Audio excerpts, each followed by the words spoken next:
고린도전서 강의 두 번째로 고린도전서 1장 1절에서 9절의 내용으로 은혜 받는 귀한 시간으로 축복합니다. 제목은 축도와 감사로 그렇게 제목을 잡아봤습니다. 지난번에 말씀드렸지만 어떤 그 목사님이 축도도 좀 맞지 않다, 안 해야 되는 거다 뭐 이렇게 하는데, 그는 이 사도 바울의 서신서 13권의 책이 전부 다 축도로 시작하고 축도로 마치고 있다는 사실을 기억하지 못하는, 성경을 어떻게 보는지 저는 그분을 좀 이해할 수가 없습니다.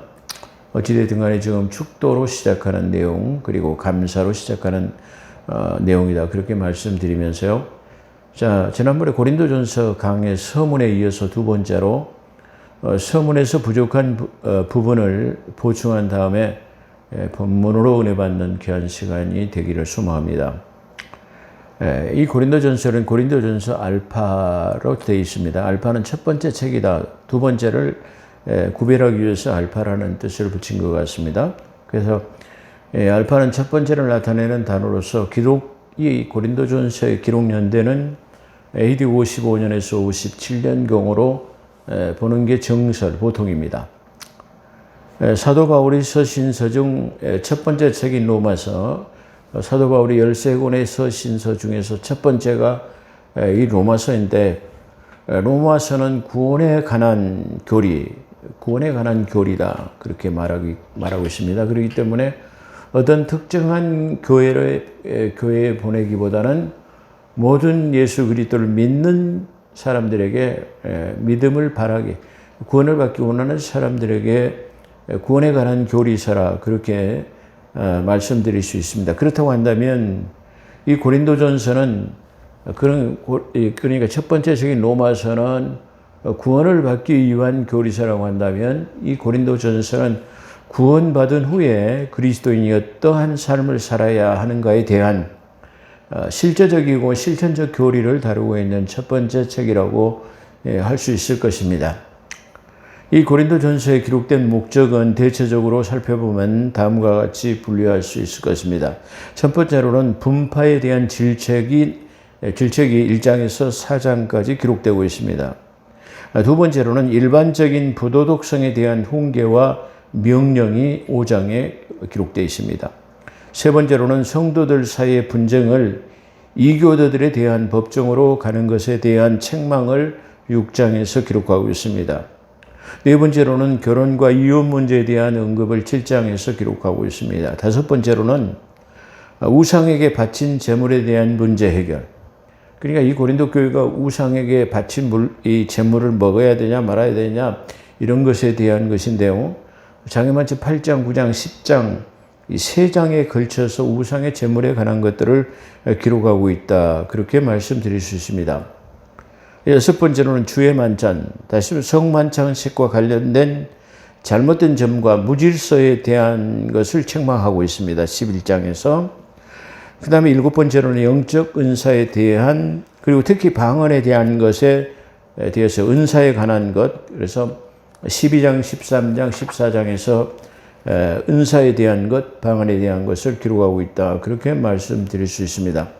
그 다음에 여덟 번째로는 죽은 자에 대한 죽은 자의 부활에 대한 부정적 생각을 논박하는 장이 바로 15장이라 그렇게 말씀드릴 수 있어요.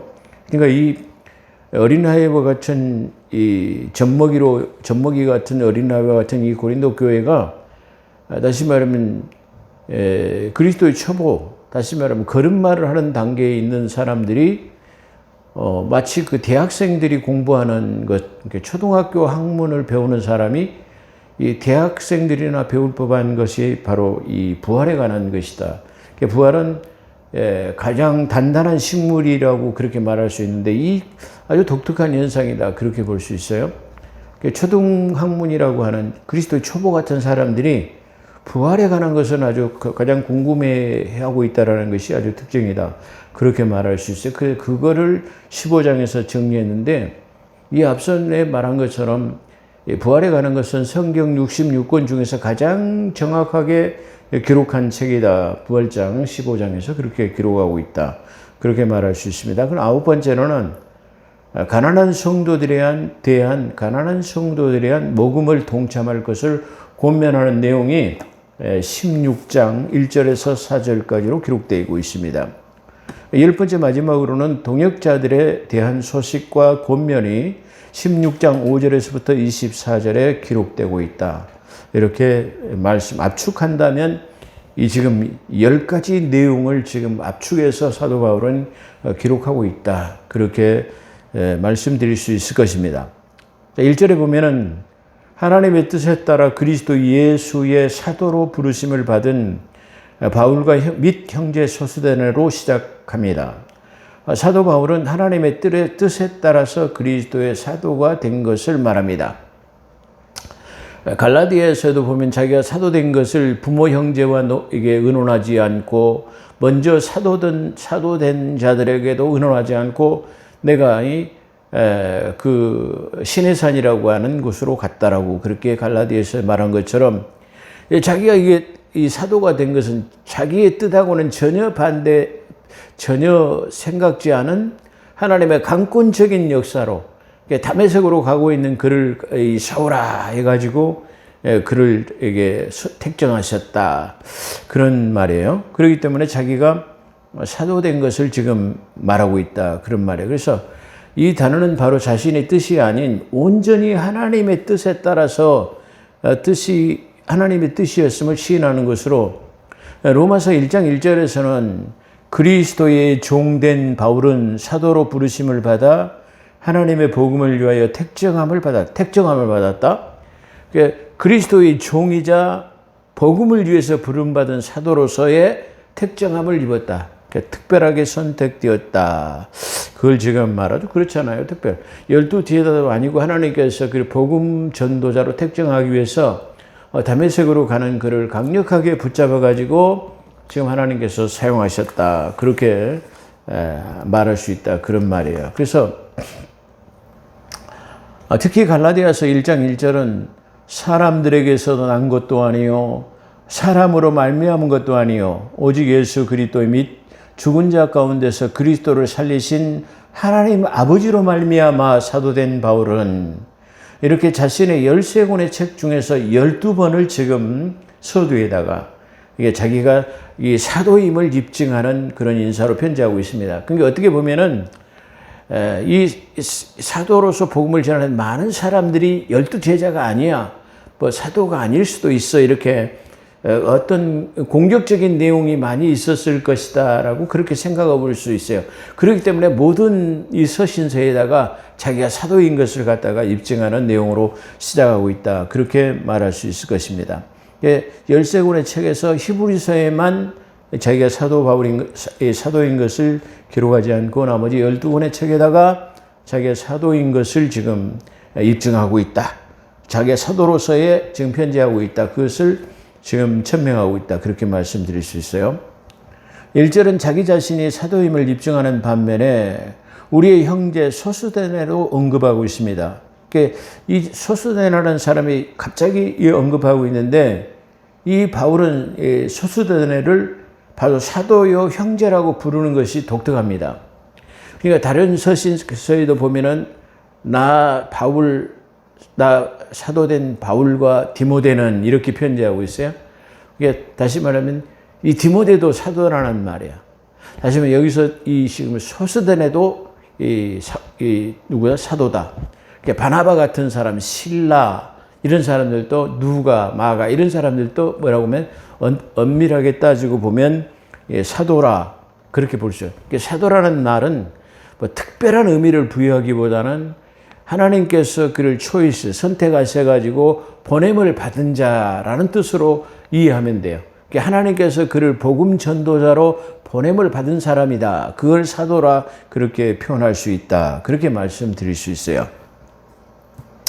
자, 그렇다고 이 소수데네는 어떤 사람이었는가를 보면은 사도행전 18장 17절을 보면은 사도행전이죠. 18장 17절 보면은 복음을 전하는 바울을 고소하여 갈릴리 총독 앞으로 끌고 갔어요.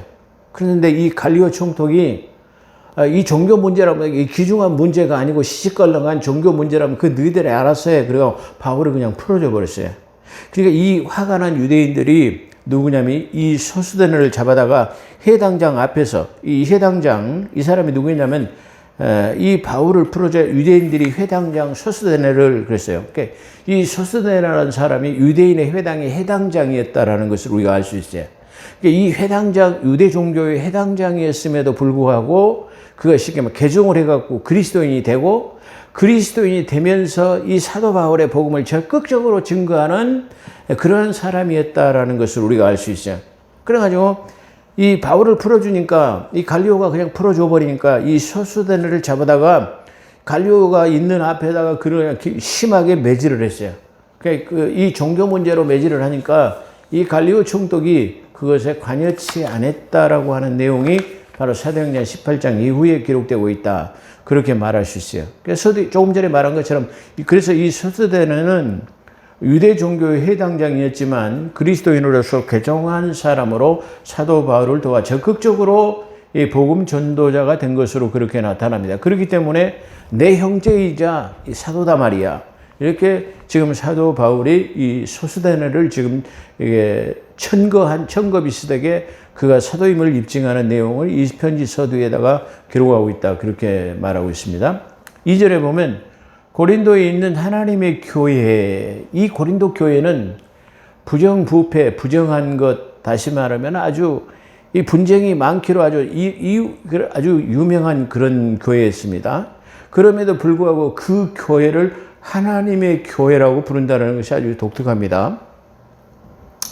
어찌됐든 간 그리스도 예수 안에서 거룩하여지고 성도로 부르심을 받은 자들과 각처에서 우리 주, 즉 그들이 우리의 주 대신 예수 그리스도 이름을 부르는 자들에게 편지하노니 그렇게 말하고 있어요. 중요한 의미가 들어있는 장절이라고 그렇게 말할 수 있어요. 하나님의 교회, 이 모든 교회를 하나님의 교회, 그리고 이 하나님의 교회는 그리스도 안에서 거룩하여지고, 그리스도 거룩해졌다는 말은 세상 사람들에게 뽑아냈다라는 의미예요. 다시 말해 구별됐다라는 의미를 말해요. 그래서 뽑아내가지고 구별됐다라는 말은 이제 거듭났다. 다시 말해 내가 내 모든 육신적인 삶을 이제 그리스도의 삶으로 다시 말하면 변화를 받았다. 이걸 갖다가 거듭남이라고 그렇게 표현할 수 있다. 그런 말이에요. 그래서 이것을 지금 그런 측면에서 대단히 중요하다. 그런 말이에요. 그래서 예수 안에서 거룩하여지고 그리스도 예수 안에서 거룩하여지고 성도로 부르시면, 성도로 부른다는 말은 이제 시간만 구별되어 가지고 거듭난 사람을 뭐라고 하냐 그러면 성도라 부른다. 그런 말이에요. 그래서 부르심을 받은 자들 각처에서 우리 주, 즉 그들이 우리 주 대신 예수 그리스도, 주 대신 예수 그리스도 이름을 부르는 자들에게 편지하노니, 그렇게 중요한 의미가 들어있다는 장절입니다.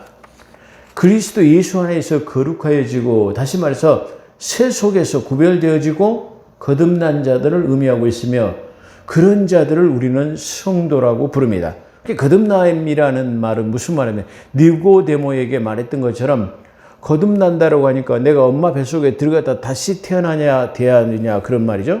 그래서 아니 너는 유대 간원 말씀을 가르치는 자도 넌 그 뜻도 알지 못하느냐라고 주님께서 니고데모를 이렇게 질책하셨던 것처럼 다시 태어난다라는 건 말아 내가 지금 예수 없이 살아가는 육적인 삶에서 예수 그리스도 안에 살기로 다시 그리스도의 삶으로 태어나는 것, 이걸 갖다가 거듭난 거라고 말해요.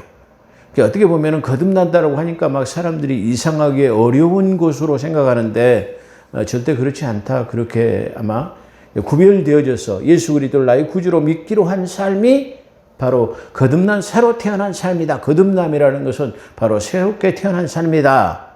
이렇게 말할 수 있어요. 그런 사람들을 뭐라고요? 성도, 거룩한 사람들이다. 이렇게 부른다. 그런 말이죠.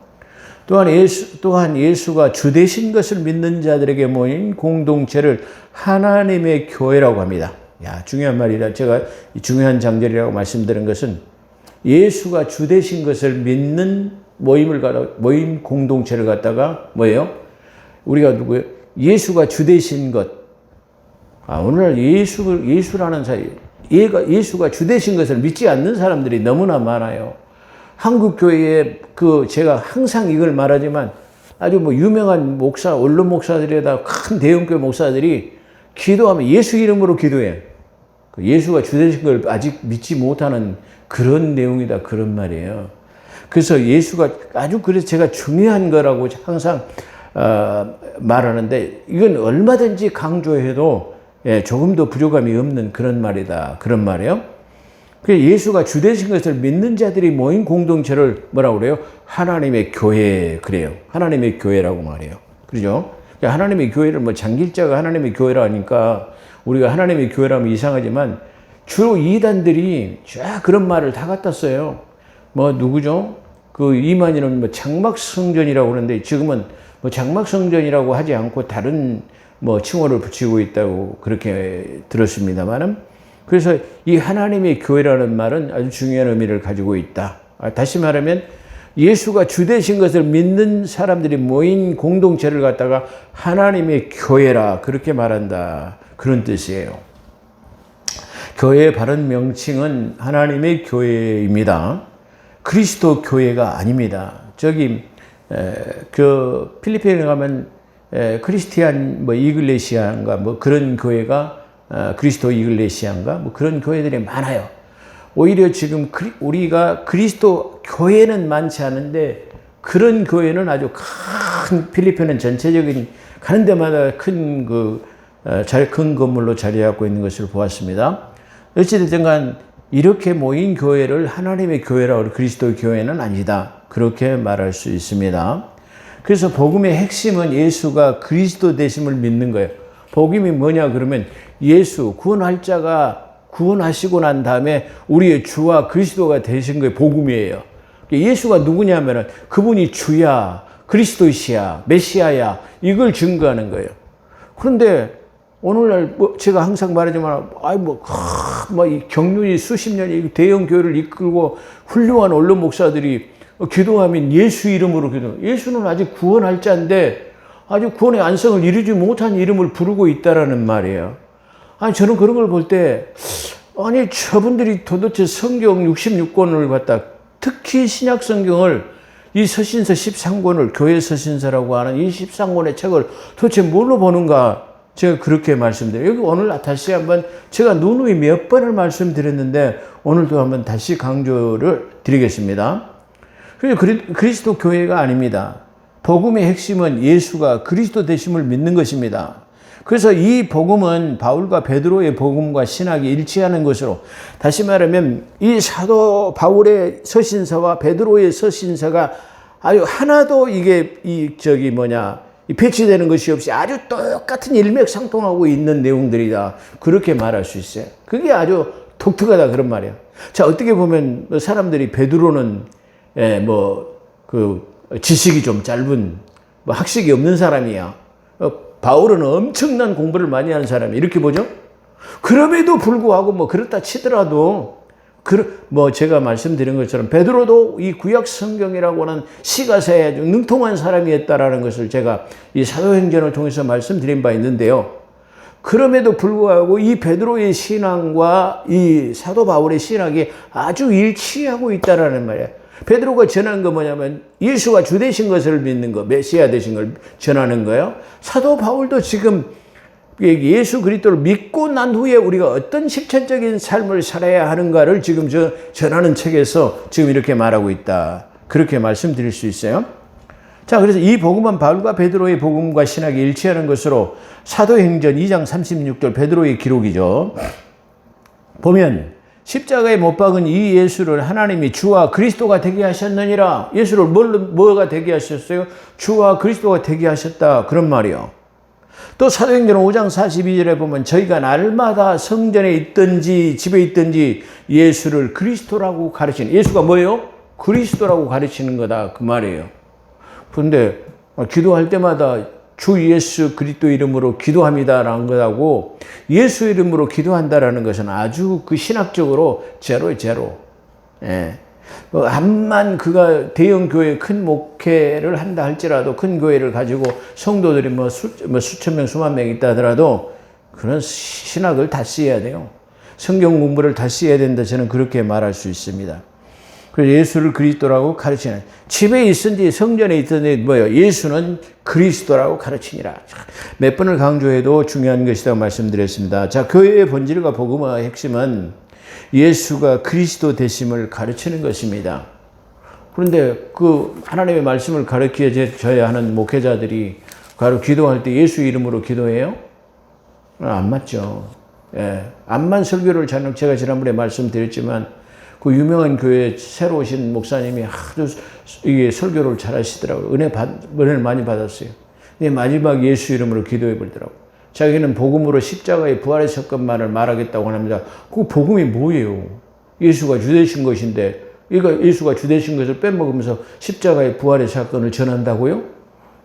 아니, 뭐 안 꼽는 찐빵이죠. 어떻게 그런 말을 할 수 있는가? 저는 그게 참 아주 정말로 의심스러운 그런 대목이었다, 그렇게 말할 수 있습니다. 3절, 하나님 우리 아버지와 주 예수 그리스도로부터 주 예수 그리스도로부터, 이게 예수의 명칭이에요. 예. 이런 말을 쉽게 표현하면 윤석열 대통령이 대통령 되기 전에는 윤석열 그래요. 그 말, 대통령이 되고 나서는 뭐예요? 윤석열 대통령이라고 그래요. 예수가 주가 되시고 메시아가 되셨을 때 주 예수 그리스도로 이렇게 되는 거예요. 그래서 주 예수 그리스도로부터 은혜와 평강이 너희에게 있기를 원하노라. 그래서 3절은 축복 기도로 축도로 시작한다, 그런 말이에요. 그래서 예수 그리스도의 올바른 명칭, 우리는 이 예수 그리스도 올바른 명칭을 볼 수 있다, 그렇게 말씀드릴 수 있습니다. 주 예수 그리스도의 이 올바른 명칭은 주 예수 그리스도입니다. 우리는 예수 그리스도가 우리의 구원자이심을 믿는다면, 메시아이시고 기름 부음을 받은 자이심을 믿는다면, 또한 구원할 자이신 미완성의 예수는 우리의 주와 그리스도가 되심을, 완성형의 이름으로 주 예수 그리스도가 되심을 우리가 기억하며 그 이름, 완성형의 이름을 불러야 할 것입니다. 성도들도 마찬가지예요. 예수라는 이름으로 수십 년 동안 이 회왔기 때문에 이걸 가르치거나 이게 신앙 고백으로 이걸 고백한다는 게 상당히 많은 시간을 너무나 오랜 시간 고착이 되어버렸기 때문이다, 그렇게 말할 수 있다, 그렇게 말할 수 있어요. 완성형인 이름인 주 예수 그리스도가 되십니다. 4절, 내가 예수 그리스도로 인하여, 자, 그러니까 이게 사도행전 2장 36절 이후에는 예수라는 이름, 단수 구원할 자 이름은 성경 어디에도 없어요. 물론 어떤 걸 지칭하기 위해서는, 예수라는 분을 지칭하기 위해서는 예수를 쓰지만 신성이나 모든 면을 다 쓸 때는 항상 예수 그리스도라는 말, 주 예수는 주라는 말은 빼도 되긴 돼요. 그리스도 안에 들어있기 때문에. 그렇기 때문에 더 정확하게 기록한다면 주 예수라고 표현하는 게 좋습니다. 예수 그리스도 예수 안에서, 항상 예수 그리스도 안에서, 그리스도 예수 안에서 이렇게 사용해야 된다라는 겁니다. 내가 예수 그리스도로 인하여 너희에게 주신 하나님의 은혜로 항상 너희를 위하여 하나님께 감사하노니, 은혜는 그렇습니다. 하나님께 은혜는 누구에게 와요? 예수 안에 있는 거예요. 예수 안에서 우리는 이 은혜를 누릴 수 있습니다. 이 은혜는 예수를 통하여서만 우리에게 온다는 사실을 우리가 기억해야 됩니다. 모든 복도, 모든 구원의 완성도, 저 영원한 생명도, 높고 낮은 모든 것들도 다 여기에 올 수 있어요. 여기서 말하는 것처럼 너희가 모든 일, 모든 말과 언변, 그러죠? 모든 말, 그러죠? 모든 언변과 모든 지식의 풍족함으로 어떻게 풍족해질 수 있어요? 너희가 그 안에 있을 때, 예수 그리스도 안에 있을 때 가능하다, 그런 말이에요. 우리는 예수 그리스도가 이 그리스도 밖에서는 아무것도 할 수 없어요. 그 요한복음 15장 3절에 뭐라고 그래요?